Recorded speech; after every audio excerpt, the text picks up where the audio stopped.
Okay everyone, here is lesson 8.3, part 2, graphing quadratic functions using the second method. This method is going to involve factoring, which is everyone's favorite, right? Remember factoring from last chapter?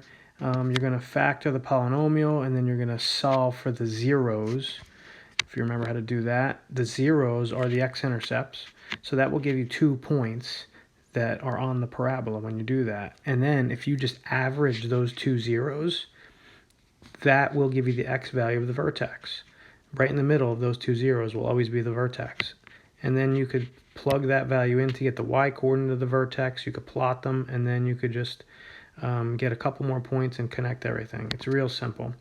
So let's do this example together. The first thing about this example is actually there's a typo in it. That 6x is wrong. It should be 7x. Okay? So the first thing we need to do is actually subtract it to this side. Alright? So we're going to have y equals x squared minus 7x minus 18. We're going to factor this. Two numbers that add up to negative 7 in the middle and multiply to negative 18 on the end are going to be negative 9 and positive 2. Alright, so now that is factored. Now step 2, we could solve for x, for the x-intercepts of each. So the x values that are going to make this equal to 0 are positive 9 and negative 2. Those are our two zeros. Okay, that's what we want to do. We want to set it equal to 0. We basically want to know which numbers, if you plugged in there and there, would make this thing equal to 0. So now we can plot those. So here's x equals 9. That's our x-intercept there. Here's our other one, negative 2, right there. Okay, if we average them, if we average 9 and negative 2, we get 3.5. That's the x value of the vertex. It's the middle. That's also the axis of symmetry. So at 3.5, which is right in here, you could see that'll split those two zeros right down the middle.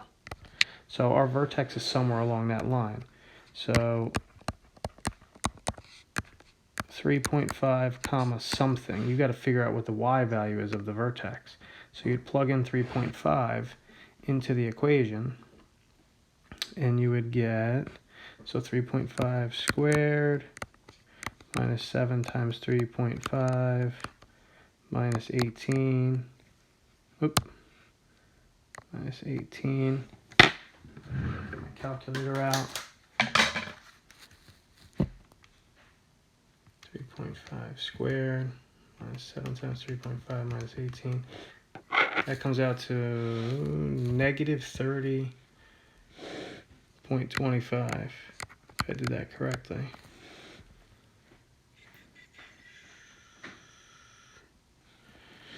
So that's going to be way down here. It's way off the graph. But the bottom line is we can now graph our parabola as such. I would also want you to get a couple more points. Maybe make a little table.